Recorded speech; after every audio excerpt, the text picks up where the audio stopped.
자, 질문하겠습니다. 기독교 역사상 최초의 선교사로 파송된 두 사람이 있는데 누굽니까? 예, 바울과 바나바. 바나바와 바울이 틀리진 않습니다. 똑같은 게. 이 두 사람을 파송한 교회가 어느 교회입니까? 부평우리 교회라고요? 그거는 너무 오버하시는 것이고, 안디옥 교회입니다. 지난 시간에 이 두 사람이 구브로라고 하는 섬에서 이제 이 복음을 전하는 활동을 하는 것을 살폈는데, 총독을 섬의 그 총독을 믿게 하는 등 아주 성공적인 첫 선교사로서의 출발을 알렸습니다. 오늘 본문을 살피면 이 바울 일행은 이제 새로운 선교지, 거기는 복음을 이미 다 전했으니까 비시디아에 있는 안디옥으로 장소를 옮기게 됩니다. 비시디아 안디옥은 안디옥 교회가 있는 안디옥과는 좀 다른 지역입니다. 어느 한 곳에만 머물러 있을 수가 이들은 없었거든요.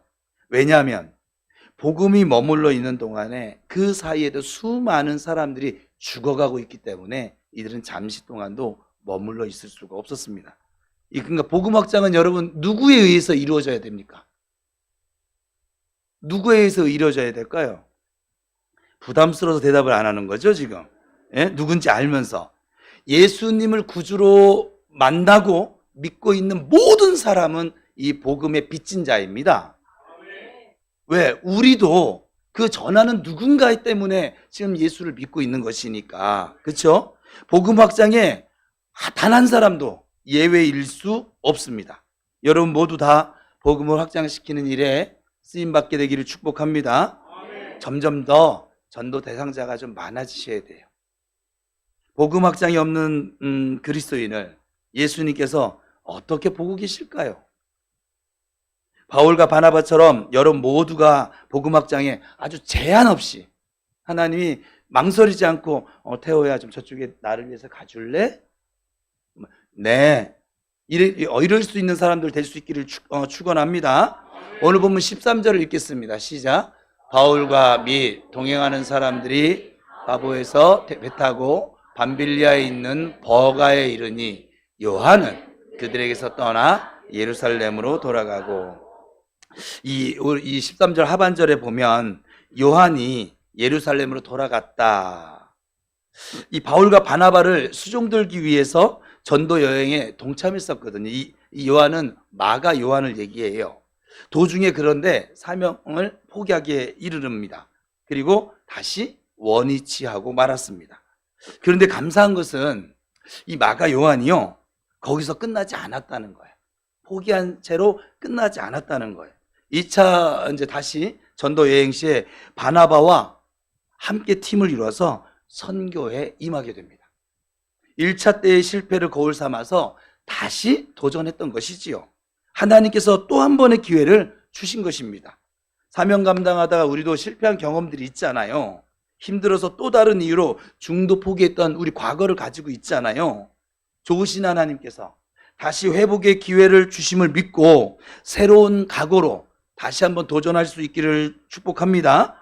실패로 끝난다면 영원한 실패자로 남겠지만, 실패를 거울 삼아서 그거를 디딤돌 삼아서 딛고 일어선다면 박수 받을 수 있는, 또 하나님께서 칭찬해 주시는, 우리 김은하 사모님 기도한 내용처럼 이 더운 여름날에 얼음 냉수 같은 그런 하나님의 아들과 딸들로 설 수 있게 됨에 틀림이 없음을 믿습니다. 오히려 저는 어떤 면에서는 제가 어제 토요 기도회 때도 제가 실패한 경험들을, 그래서 씨름할 수밖에 없었던 그 경험들을 소개했었는데, 저는 그래요. 실패의 경험이, 저만 그런 것이 아니라 성경이 그렇게 얘기를 해요. 실패의 경험이 있는 사람이 더 하나님을 높일 수 있고. 왜요? 나의 힘으로는 안 되는 것이구나, 이거를 인정할 수밖에 없으니까. 실패하지 않은 사람은 교만해질 수밖에 없어요, 사실은. 왜? 내가 마음 먹으면 다 되거든요. 그래서 교만해지는 거예요. 실패한 사람은 내가 힘쓰고 애쓰고 노력을 해도 안 되는구나. 내가 지금 이 자리에 서 있는 건 오직 주님의 은혜였구나, 이걸 깨닫는 거예요. 그래서 성경은 시편 119편 71절에서 고난은 내게 유익이다. 이 고난이 내게 주의 율례, 주님께 순종하는 법, 감사하는 법, 기도하는 법, 찬양하는 법, 예배하는 법, 함께 서로를 이루는 법, 교회 세우는 법, 이 실패를 통해, 이 고난을 통해서 우리가 배우게 된다는 거예요. 그러니 여러분, 실패를 두려워하지 마세요. 실패할 수 있습니다. 우리는 하나님이 아니에요. 우리는 사람이에요. 실패할 수 있어요. 다만 실패를 거울 삼아서 딛고 일어서면 돼요. 누구를 향해서? 하나님을 향해서, 예수님을 향해서, 성령님을 향해서 일어서면 돼요. 뭐 솔직히 우리끼리 얘기지만 우리가 언제는 뭐 또 그렇게 뭐 잘 일어났습니까? 맨날 넘어지는 게 우리 삶이었었잖아요. 여러분들이 자꾸 자기 생각을 하는데 여러분 그렇게 대단하지 않아요. 늘 삶이, 생각을 해보세요. 여러분 자신을 생각해 보면 여러분 요 마음에 조그만 불꽃 같은 그 불평하는 마음이 생기는데 이걸 못 다스리잖아.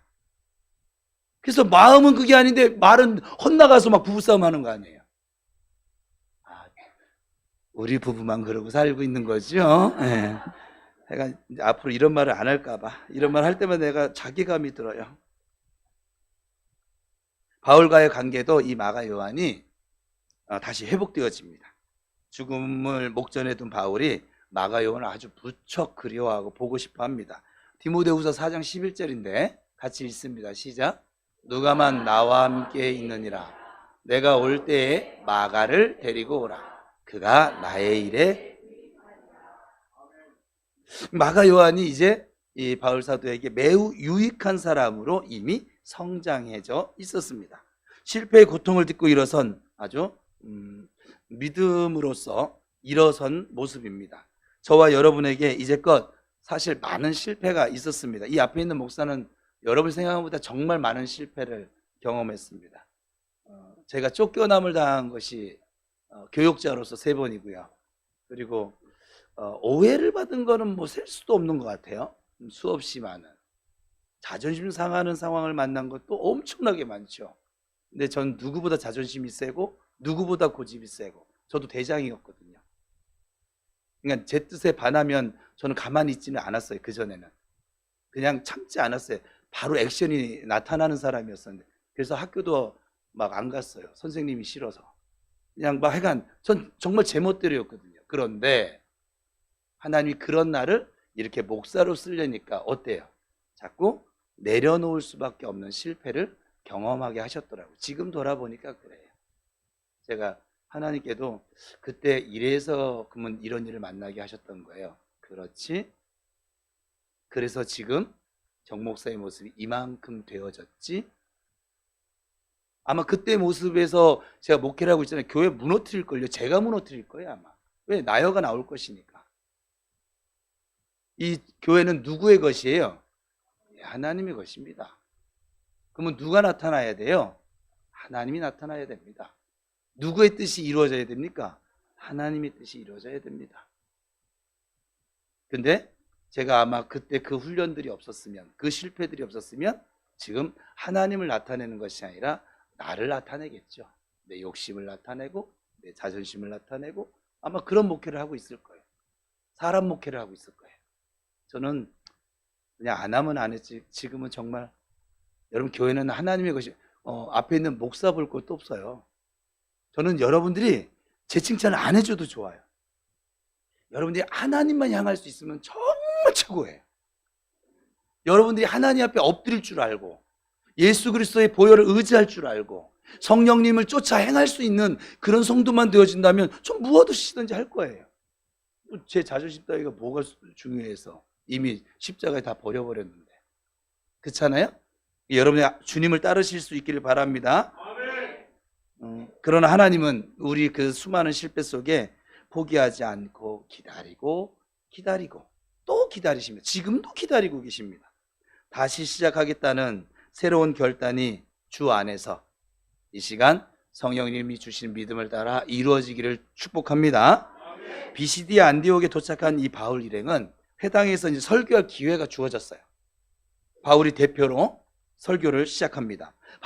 오늘 본문에 나오는 바울의 설교는 3부분으로 분류할 수 있는데, 첫 번째는 서론적인 구약의 내용을 말하고 있습니다. 두 번째는 예수님께 초점이 맞춰져 있는 본론 부분이 있습니다. 그리고 세 번째는 결단을 촉구하는 결론 부분으로 나타나고 있습니다. 자, 그러면 서론의 내용이 무엇입니까? 애굽에서의 해방, 광야의 40년을 거쳐서 가나안 땅을 허락하신 선지자 사무엘을 거쳐서, 그리고 초대왕 사울의 등극과 이어서 다윗 왕의 등극, 그리고 다윗 왕의 후손을 통해서 메시아이신 예수 그리스도의 탄생과 또 그 탄생을 준비하는 세례 요한의 활동들, 위의 내용 중에서 사울, 다윗, 세례 요한 세 사람에 대해서 오늘은 살펴볼까 합니다.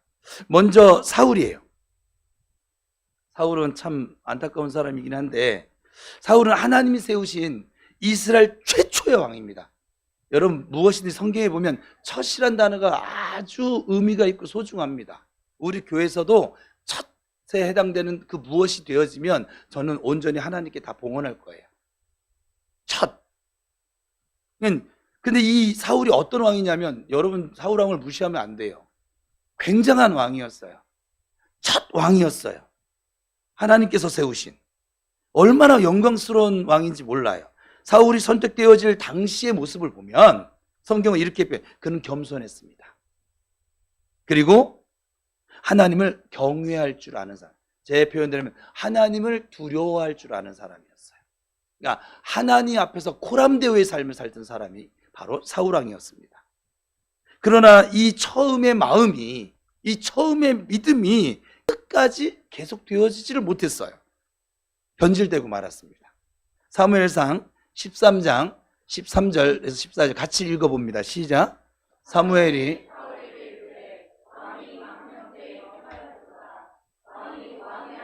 여호와께서 왕에게 내리신 명령을 지키지 아니하였도다. 그리하였더라면 여호와께서 이스라엘 위에 왕의 나라를 영원히 세우셨을 것이거늘 지금은 왕의 나라가 길지 못할 것이라.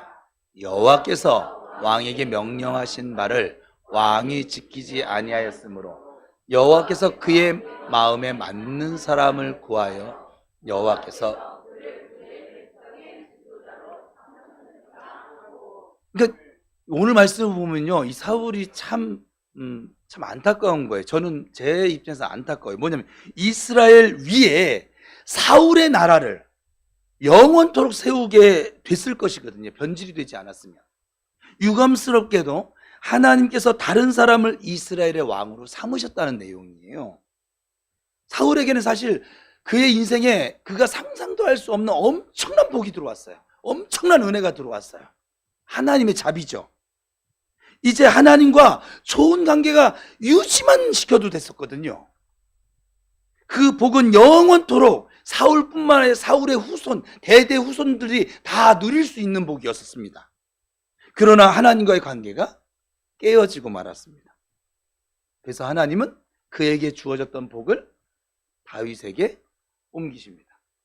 요한계시록에 촛대를 옮긴다라는 표현이 나오는데, 저의 표현, 신앙의 표현도 그래요. 촛대를 옮기셨습니다. 그가 누려야 될 것을 그가 지금 거부하니까 다른 이에게 옮기시는 거예요. 왜요? 하나님은 하나님의 일을 하셔야만 하니까. 여러분이 이미 주어진 복, 아까 아쉬레 했는데 잘 누리고 계십니까? 여러분들에게 주어진 복이 여러분들의 기도든 뭐 믿음을 따라서, 주님 은혜를 따라서 점점 더 커지고 계십니까? 아니면 점점 더 빼앗기고 계십니까? 날마다 복이, 은혜가 여러분 심령 안에서 점점 더 커져갈 수 있기를 축복합니다. 그래서 주신 복을, 나에게 주신 복을 자손 대대로 그렇게 누려질 수 있게 되기를 축원합니다. 그러기 위해선 하나님의 사랑이 내 마음 안에 점점 더 커져야 됩니다. 내 생각이 더 커지는 것이 아니라 하나님의 사랑이 더 커져야 됩니다. 시간이 흐를수록 하나님께 더 많은 은혜를 받으셔야만 합니다. 때마다 일마다 주시는 하나님의 그 마음, 그 은혜들을 여러분들이 누리셔야만 합니다. 놓치고 후회한들 소용없습니다. 지난 주일의 은혜는 지난 주일에 참여한 사람들만 아는 것이고, 수요 기도의 은혜는 수요 기도에 진심으로 참여한 사람들만 누리게 될 것이고, 여러분 그래서 은혜의 자리에 모이기를 패하는 어떤 사람들이 습관처럼 하지 말고 자꾸 모이기 힘쓰셔야 돼요. TV 앞에 있는 것보다 나을 거 아니겠어요? 그렇죠? 그렇지 않습니까? 욕심 부리는 자리에 앉아 있고 불평하는 자리에 앉아 있는 것보다 하나님께 찬양하고 하나님께 말씀을 듣는 자리가 좋지 않습니까? 사울에 비하면 이 다윗은요 참 지혜로운 사람이에요. 왜냐하면 한 번 그에게 주어진 복을 놓치지 않았거든요. 다윗은 하나님의 마음에 합한 사람이었어요. 다윗이 실수가 없었기 때문에 하나님 마음에 쏙 든 것이 아니에요. 사실 다윗이 범한 범죄 있잖아요. 그거는 아주 무시무시한 것이에요. 우리의 도덕적 기준으로 용서가 되지 않는 그런 범죄였습니다. 그럼에도 불구하고 다윗의 마음은 항상 누구를 향해 있었어요? 하나님을 향해 있었습니다. 하나님을 향한 온전한 신뢰가 있었습니다. 여러분, 양이 목자를 철두철미하게 의지하는 것처럼 오직 하나님만 의지하는 다윗이었습니다.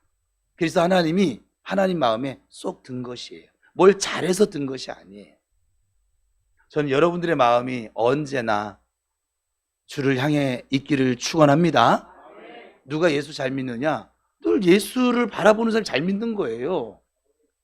그러면 그 예수를 믿는다라고 하는 것에 대한 정의는 토요기도회 때 나눌 거예요. 우리가 예수를 믿는다라고 나 예수 믿어 착각하고 있는 거예요. 예수를 믿으면 예수가 나타나요. 여러분 어디 가서 된장찌개를 먹어도 사람 만나면 뭔 냄새가 날까요? 예수를 날마다 먹어요. 예수 냄새가 나는 게 맞는 거예요. 근데 예수 냄새가 안 나고 자꾸 정태우 냄새가 나요. 그리고 나는 예수를 믿는데. 여러분 이거 하면 또 유순명 성전을 닮아가는 거야. 이것도 하면 또 1시간 지나가니까 다음에 하시고 꼭 그러시대. 안녕하세요. 이 다윗은요 늘 주를 향했어요. 그래서 하나님의 냄새가 나는 사람이었어요. 하나님을 모욕하는 골리앗을 향해서 다윗은 안 무섭겠습니까? 우리 은열이가 우리 이진철 집사님한테 이래 보세요. 얼마나 무서울까요? 다윗은 안 무서울까요? 무서워요. 무서운 사람인데 다윗이 이렇게 행동할 수 있었던 건 뭐냐면 누가 모욕을 당했어요? 하나님과 내가 하나인데 내 아버지가 지금 모욕을 당했어요. 그래서 나간 거예요. 안 죽을 거 그거 아니에요. 아버지를 사랑하기 때문에 자기 죽을 자를 향해서도 나갔던 거란 말이에요. 그것을 하나님이 죽이지 않고 살리셨을 뿐이시고. 진짜 싸웠어봐요. 죽었지. 그가 하나님을 사랑하지 않고 하나님을 신뢰하지 않았다면 골리앗 앞에 나설 수가 없어요. 나단 선지자의 책망 앞에 왕의 신분임에도 불구하고 철저하게 잘못을 인정하고 회개의 모습을 그래서 보일 수 있었던 거예요. 그에게는 하나님이 있었거든요. 나단이 다른 얘기가 아니라 하나님 얘기를 했거든요. 하나님의 마음을 얘기했거든요. 철저하게 회개합니다. 침상이 다 젖도록. 그래서 다윗이에요. 다윗이 우리보다 뛰어나다? 아니요. 그래서 다윗이에요. 그의 마음에 온통 하나님밖에 없었거든요. 사람의 임종을 살피면 그 사람이 어떤 삶을 살아왔는지 알 수 있다고 합니다. 다윗의 마지막은 어땠어요? 열왕기상 2장에 다윗의 유언이 나오는데 3절을 보면 다음과 같은 내용이 있습니다. 같이 읽어볼까요? 시작.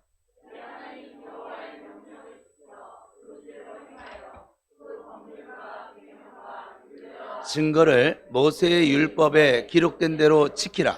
그리하면 내가 무엇을 하든지 어디로 가든지 형통하지. 그러니까 하나님으로 인생을 시작을 해서 하나님으로 인생을 마친 사람, 그가 곧 다윗입니다. 오늘 보면 22절로 돌아와서 같이 읽습니다. 시작. 패하시고 다윗을 왕으로 세우시고 증언하여 이르시되 내가 이새의 아들 다윗을 만나니 내 마음에 맞는 사람이라 내 뜻을 다 이루리라 하시더니. 하나님의 마음에 합했던 다윗이었기에 하나님께서 자신의 계획을 다윗을 통해 다 이루게 하신다는 것입니다. 다윗에 이어 이제 세례 요한이 등장합니다. 세례 요한은 예수님보다 6개월 먼저 태어난, 어찌 보면 세상적으로 얘기하면 형입니다. 세례 요한이 활동을 시작하자 사람들은 하나님께서 보내시기로 약속하신 메시아가 드디어 왔구나 할 정도로 그의 인기는 아주 절정을 이루었습니다. 백성들의 시선이 온통 이 세례 요한을 향하게 될 때 세례 요한이 한 말이 무엇입니까? 나는 그리스도가 아니야. 내 뒤에 오시는 분이 바로 그리스도신데 나는 그분의 신발끈 푸는 일도 감당할 수 없을 정도로 나는 하찮은 존재야. 그러니까 세례 요한은 그래서 여자가 낳은 자 중 최고의 사람이었습니다. 그러나 그의 겸손함을 보십시오. 우리는 우리 삶 속에 예수님을 어느 정도나 높이고 있습니까? 어느 정도나. 아까 예수 믿는다는 말이 그거예요. 여러분의 삶을 통해서 예수님이 얼마나 나타나고 있어요? 여러분의 직장에서, 여러분의 말에서, 여러분의 가정에서, 여러분의 생각에서 예수님이 얼마나 높여지고 있어요? 다 내 생각하고 있지 않아요? 우리가 불평하는 이유는 뭐냐면 예수님을 높이지 않아서 그래요. 간단합니다. 나여가 되기 때문에 불평을 하는 거예요. 예수님 주여가 되잖아요. 불평할 수 없습니다. 내가 지금 이거 호흡하고 있는 것 자체가 은혜인데? 그렇지 않습니까? 지금 여러분들의 가족이, 여러분 그 아세요? 이 시간도 지금 가족을 잃는 사람이 지금 순식간에 생겨집니다. 뭐 교통사고로 매번 죽는다고 하니까. 지금 안병동에서 뭐 해간 죽을 날을 기다리고 있는 가족들도 있고.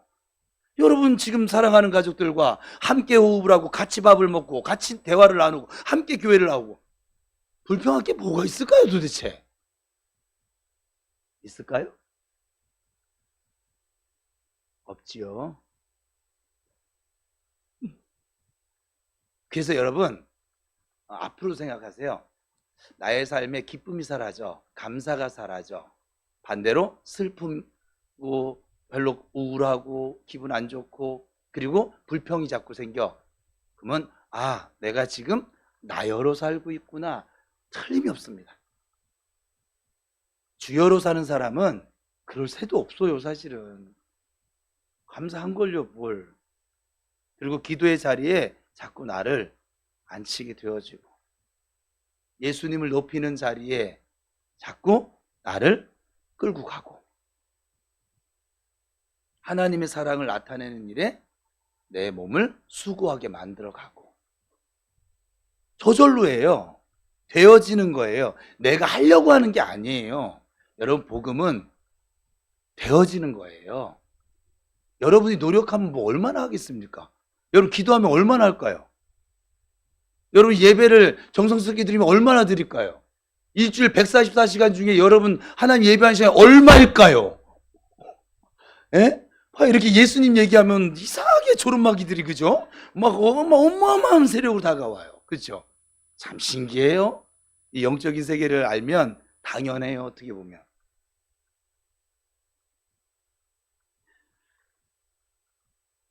그래서 나와 세상은 간 곳 없고 오직 예수 그리스도와 십자가만 나타내는 여러분들 될 수 있기를 축원합니다.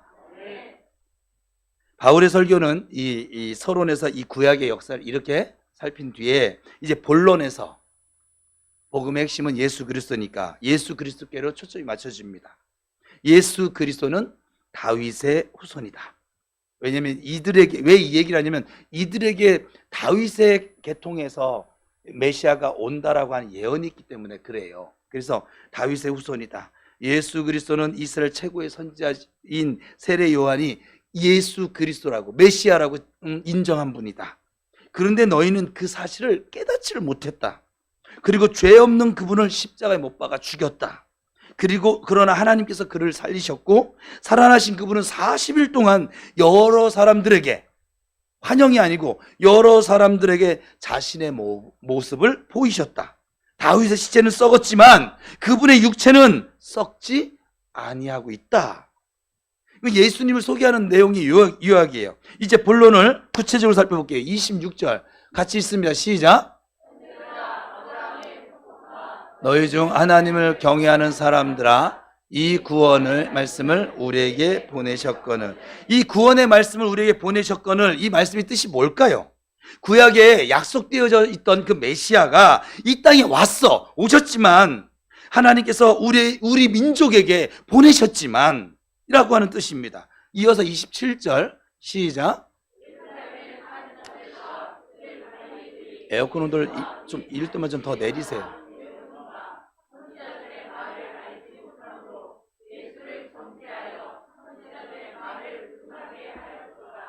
그들은요, 안식일마다 말씀을 외웠습니다. 외운 말씀의 핵심이 무엇입니까? 다윗의 후손 아닙니까? 메시아? 그런데 이 약속의 말씀이 이루어져서 예수님께서 이 땅에 오시니까 그들은 예수님을 정죄해서 죽이고 말았습니다. 왜냐하면 그들이 달달달달 외운 말씀이에요. 그들이 그렇게 신봉하는 말씀인데 말씀이신 예수님한테 몰라봤어요. 왜요? 내 식대로 해석을 하거든요. 예수님 지금 앞에 와 있어요. 말씀이신. 근데 몰라봤어요. 몰라본 것뿐만 아니라 아예 억울한 누명을 씌워서 죄를 물려서 죽여버렸어요. 이 말이 됩니까? 근데 말이 되더라고요. 제가 지금 목회를 해보니까. 복음 얘기하는데 복음을 몰라요. 말씀하는데 말씀을 몰라요. 하나님의 마음을 몰라요. 이 성경이 그냥 책이 아니라고 했어요. 하나님이 저와 여러분을 사랑해서 우리에게 하나님의 사랑이신 예수 그리스도를 나타내는 하나님의 마음이에요. 하나님의 사랑이에요. 하나님의 은혜예요.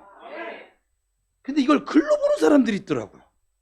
글로 보니까 홍익이죠? 이해 안 되죠? 글로 보니까. 이성으로 생각하면 여러분 이 성경책의 절반이 뭐예요? 제가 볼 때 3분의 2는 여러분의 이성으로 이해는 안 돼요.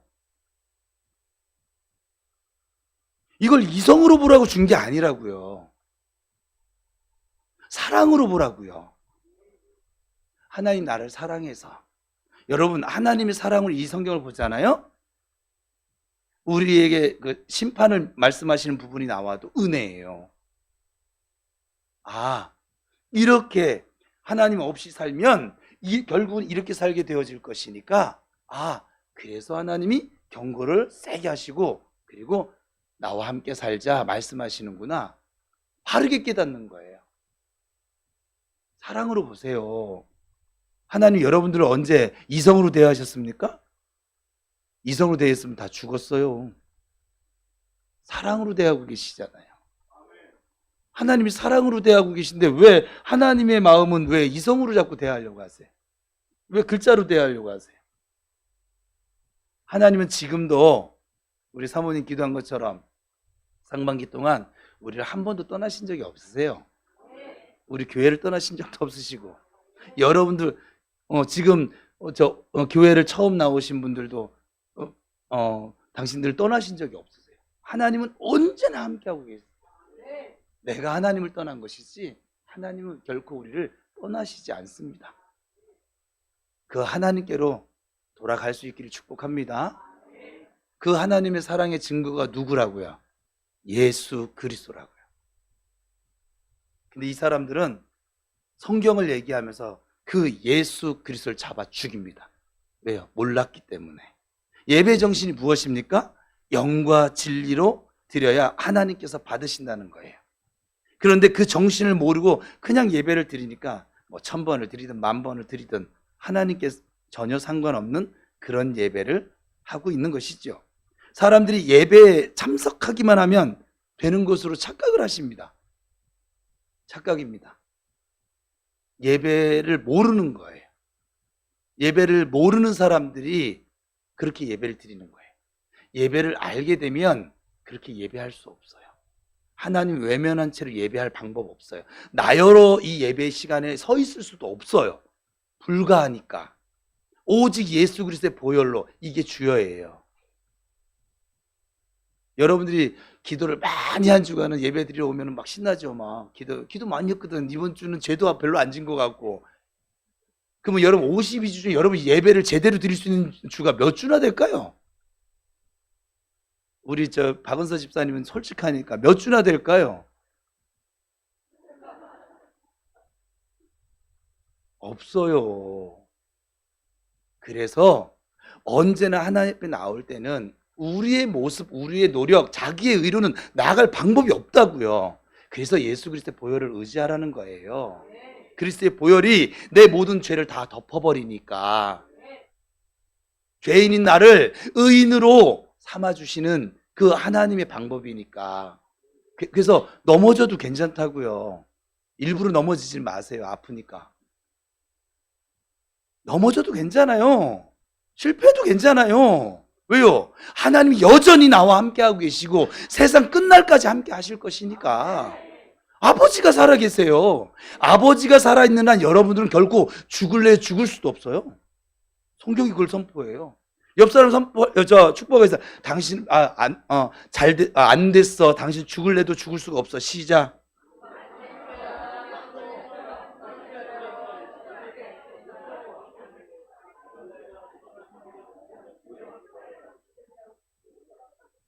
여러분이 죽고자 해도 죽을 수가 없어요. 왜냐하면 이미 예수 그리스도를 구주로 믿는 여러분 안에 임하신 성령이 영원한 생명을 얻도록 예수 그리스도를 주로 부르게 하시고 하나님을 아버지로 부르게 하시고 그리스도 안에서 살게 하십니다. 여러분 죽음을 경험하지 아니하고 천국에 올라갈 거예요. 이 육체의 죽음은 어디 장례식장에서 하시고, 여러분의 영을 말하는 거예요. 여러분 영. 또 이렇게 얘기했더니 난 진시황제야 뭐 이러면서 그러면 안 돼요. 체육관 가서 그렇게 얘기하시면 저 이단됩니다. 구원의 확신을 모른 채 신앙생활을 하니까 20년 30년 믿었지만 천국에 대한 확신이 없어서 제가 제일 당황스러울 때가 이 장로님 권사님 보통 한 적어도 20년 30년 교회를 다니신 분들인데 천국에 대해서 제가 물어보면 자신감이 없어서 뭐라고 얘기하면 죽어봐야 알지. 내가 제일 많이 듣는 말이에요. 내가 그래서 참 우리 목사들이 회개할 게 너무 많다. 정말 바르게 가르치지 못해서. 여러분은 정말 하나님에 대해서 많이 알 수 있게 되기를 바랍니다. 무지한 채로 예수 믿지 말고 알고 믿으십시오. 무턱대고 믿으니까 기도 막 열심히 할 때는 막 천국 갈 것 같고 또 그렇지 못하면은 막 저 지옥 갈 것 같고 막. 그게 아니라고요. 성경 속에서 가장 확실하게 알아둬야 할 두 가지 요소가 있는데 그것은 십자가와 부활입니다. 십자가가 무엇입니까? 예수 그리스도께서 우리의 죄를, 나의 죄를 짊어지시고 제물되어 죽어주신 것이 바로 십자가입니다. 예수님이 나의 모든 죄를 짊어지고 제물되어 주셨기 때문에 제가 죄가 없어요. 여러분 이건 제가 믿음으로 고백. 저는 죄가 없어요. 기분 나빠도 할 수 없어요. 저는 그리스도 안에서 죄가 없어요. 내가 앞으로 넘어지는 죄도 주님이 다 용서하셨어요. 이건 믿고 제가 까부는 것이 아니라 이 은혜가 있어서 겸손하게 살아가야 돼요. 전 죄가 없어요. 얼굴은 죄가 됐다 많이 있게 생겼는데, 그죠? 근데 죄가 없어요.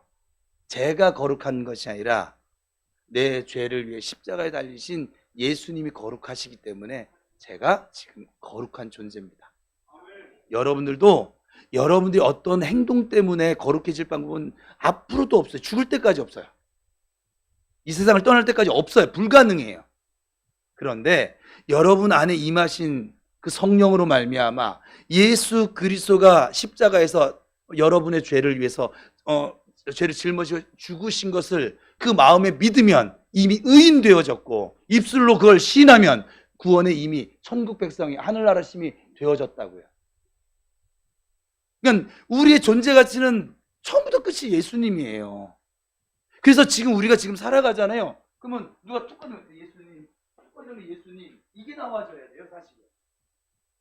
예수님이라는 그 단어가 안 나와도 예수님의 사상과 예수님의 가치, 하나님 나라의 가치가 나와줘야 되는 거예요. 나여가 나오는 것이 아니라, 내 고집이 나오는 것이 아니라, 나는 원래 어려서부터 이랬어. 주일이지, 거룩한 주일인데. 나여가 나오는 게 아니라고요. 난 원래 B형이야. 난 원래 A형이야. 나는 원래 O형이야. 그럼 뭐 원래 뭐 강원래도 아니고 도대체. 에? 조는 사람이 많아서 그래요. 저도 지금 괴로워요.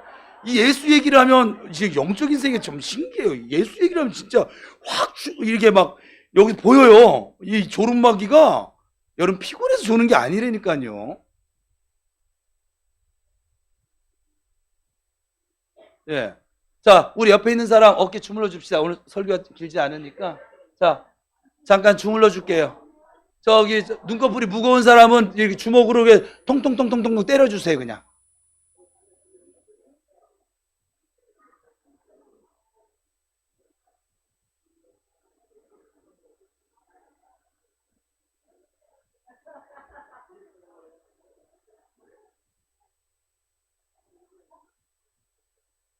이제 그만해요. 언제까지 암만만 할 거려고. 여러분, 십자가가 무엇입니까? 예수 그리스도께서 나의 죄를 짊어지시고 제물되어 죽어주신 것이 십자가입니다. 이 십자가에 달리신 예수님을 믿으셔야만 합니다. 28절 시작.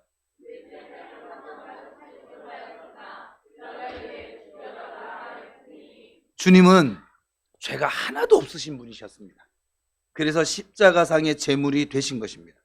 구약시대에는 이스라엘 백성들이 죄를 범하면 흠없고 깨끗한 제물에 자기의 죄를 뒤집어 씌워서 그래서 피 흘려 죽게 하는 게 제사였거든요. 이 제물이 사람이 자기의 죄를 대신해서 죽은 거예요. 양이 죽은 거고 소가 죽은 거고 비둘기가 죽은 거고 대신 죽은 거거든요. 그러면 그 사람의 죄는 깨끗이 씻겨집니다. 왜? 죄를 옮겨놨고 죄값을 치렀으니까. 근데 과거에 그러나 그건 일회성이었죠. 그런데 예수 그리스도는 죄가 없으신 유일하신 분이신데 이분은 일회성이 아닌 영원한 제물이 되어 주셔서 우리의 모든 죄 문제를 아주 단번에 다 해결해 주셨습니다. 우리의 과거의 죄가 해결되어졌고 지금 짓고 있는 죄도 해결되어졌고 앞으로 지을 죄도 해결 다 되어져 있습니다. 이제는 누구든지 그래서 예수님께 나아가기만 하면 죄사함을 얻게 됩니다. 멸망에서 구원입니다. 여러분 묻겠습니다. 여러분 예수님이 나의 죄 때문에 십자가에 달려 죽으신 구주 되심을 믿습니까? 아멘? 네. 아멘? 네. 재은이 아멘? 네, 그럼 졸다가도 아멘 해. 아멘 하면 좋아. 이거는 복음이니까. 옆 사람에 다시 축복하겠습니다. 당신은 이제 죽을래 죽을 수 없습니다. 시작.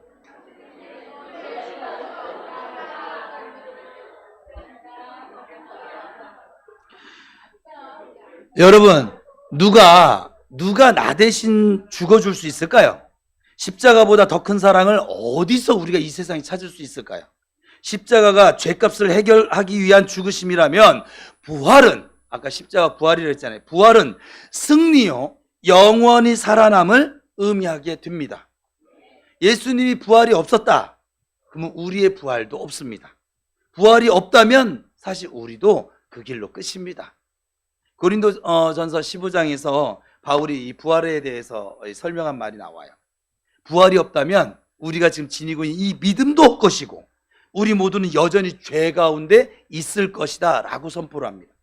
부활이 없다면 예수 믿는 사람들은 이 세상에서 가장 불쌍한 사람들이라고까지 표현을 합니다. 헛것을 믿을 필요가 없다는 것이지요. 그러나 여러분 걱정하지 마세요. 부활은 진리입니다.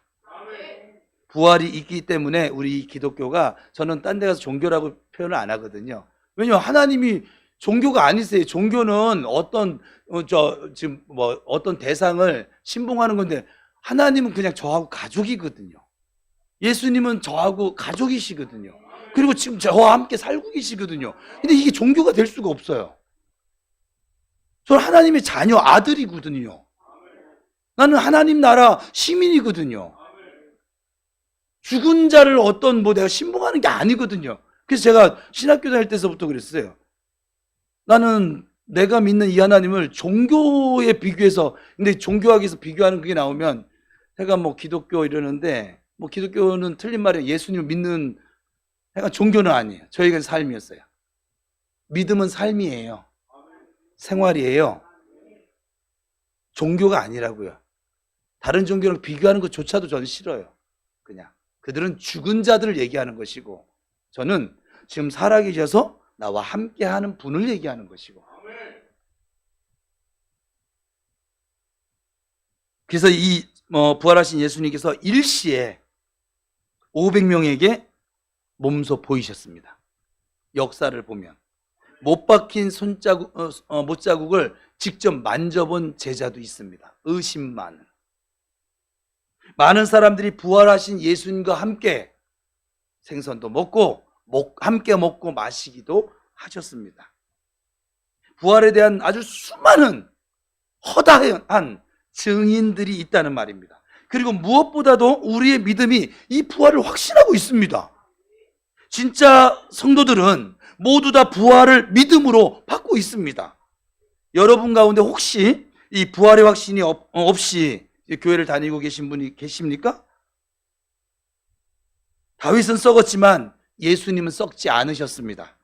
죽은 자가 썩는 것이지 산 자가 썩는 법은 없다, 이 말이에요.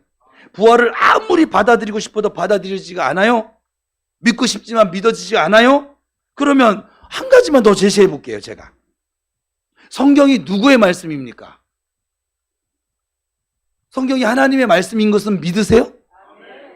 그러면 하나님의 말씀인 성경이 부활에 대해서 뭐라고 지금 말하고 계십니까? 부활이 역사적인 사실임을 확실하게 말씀하고 있습니다. 그러므로 성경이 하나님의 말씀을 믿는다면 부활도 믿으셔야만 합니다. 부활을 믿지 못한다는 것은 성경을 하나님의 말씀으로 믿지 않는다는 말이 되어집니다. 성경이 거짓이라면 어찌 하나님을 믿을까요? 십자가와 부활에 대해서 오늘 이 시간 주의 성령께서 여러분에게 믿음을 선물로 주셔서 확신을 가지게 될 수 있기를 축원합니다. 오늘 본문 38절 41절은 바울 설교의 결론 부분입니다. 결론의 내용이 무엇입니까? 같이 읽어봅니다. 시작.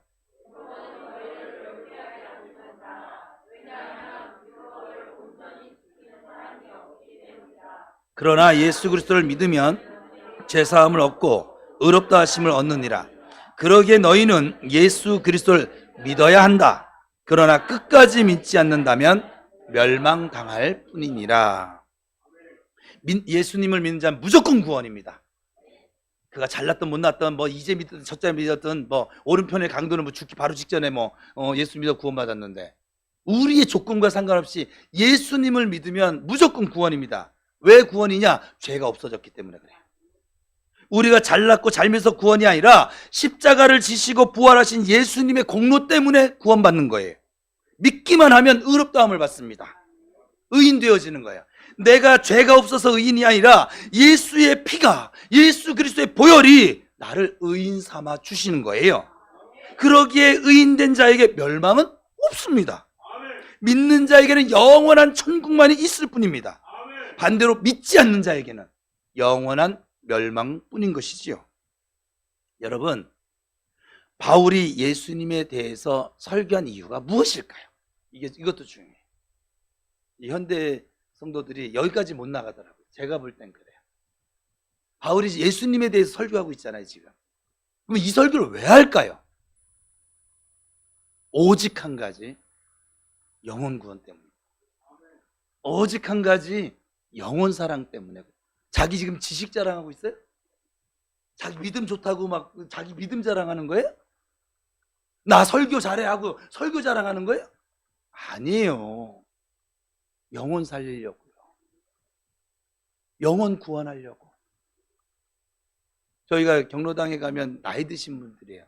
이쪽 펜다파트 경로당은 대체적으로 평균 나이가 90 몇 세예요. 104세 되신 분도 계시고 102세인가? 정말 대단들 하세요. 그분들이 앞으로 살아갈 날이 적은 것이 분명합니다. 근데 그들에게도 복음을 전합니다. 왜요? 그들이 교회에 오면 힘이 될까요? 도움이 될까요? 그런 거 안 따져요. 우리 교회는 영혼 구원입니다.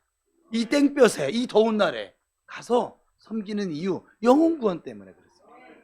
설교하는 이유도 영혼 구원 때문이고, 기도하는 이유도 영혼 구원 때문이고, 섬기는 봉사하는 것도 영혼 구원 때문이고, 전도하는 것도 영혼 구원 때문이고, 교회를 지금 든든히 세워가려고 하는 것도 영혼 구원 때문이고, 이게 마땅한 거예요. 내 안에 예수께서 이렇게 살게 만드세요. 예수를 믿는데 이 영혼 구원과 영혼 사랑에 관심이 없다. 잘못 믿는 거예요. 착각하고 있는 거라고요. 그의 안에 있는 예수는 다른 예수일까요? 안 그러거든요. 여러분 안에 임하신 성령께서 다른 영혼을 살리길 원하십니다. 지금 제가 교회 목회를 왜 할까요? 왜 할까요? 네, 영혼 구원하려고요. 영혼 사랑하려고요. 그래서 이 영혼 구원하고 영혼 사랑하는데 방해되는 어떤 일이 있으면 저는 저 악한 영들로부터, 이리떼들로부터 지키고 보호해야 할 책임을 부여받은 사람이에요. 그거 외에는 어떤 자가 들어와도 저는 섬길 거예요. 어떤 자가 와도 저는 받을 것이고, 어떤 자가 와도 저는 축복할 것이고. 그러면 저만 그래야 돼요? 여기 제 교회가 아니라니까? 하나님의 자녀인 아들인 딸인 여러분들도 저 영혼 구원과 영혼 사랑에 여러분 모든 은혜와 은사와 시간과 물질과 이 모든 마음들을 쏟아 부으시길 축복합니다. 그게 맞아요. 그게 성경이 말하는 거예요. 하나님의 마음이라고요. 말장난하지 말고 삶에서 예수의 향기를 나타내라고요. 영혼을 살리라고요. 주저앉아 있지 말고 일어나서 올라가라고요. 나가 전하라고요. 그래야 저들이 영혼 구원을 얻을 그 기회를 얻을 거 아니겠어요? 여러분이 구원받았다고 안심해하고 있고 다행이라고 생각하시죠? 아닙니다. 우리에겐 그럴 시간조차 사실 없어요. 우리 이미 구원받았어요. 우리가 안심하면서 시간을 보낸 그 순간에도, 그 아세요? 이 시간에도 멸망받는 영혼들이 지금 지옥을 향해서 끊임없이 달려가고 있습니다. 우리에겐 그래서 쉴 틈이 없고 여유 부릴 틈이 없습니다. 앉아서 휴식 취할 시간도 사실은 없습니다. 왜냐하면 너무 절박합니다. 영적으로 보면. 믿지 않는 가족이, 사랑하는 이웃이 언제 이 세상을 떠나갈지 우리는 아무도 알 수가 없거든요. 그러니 가서 전하셔야만 합니다. 비시디아 안디옥 사람들을 위해서 하나님께서 바울과 바나바를 준비하신 것처럼 알지 못하고 깨닫지 못해서 믿지 못하는 우리의 가족과 우리의 이웃을 위해서 하나님께서는 오늘 저와 여러분을 이렇게 준비시켜 나가고 계신 것이에요. 이제 책임이 먼저 예수님을 구주로 믿는 우리 모두에게 이미 주어져 있습니다. 우리 모두 생명 걸고 예수님처럼 복음을 전파하셔서 반드시 이 구원의 역사에 쓰임받게 되시기를 주님의 이름으로 축원합니다. 기도하겠습니다.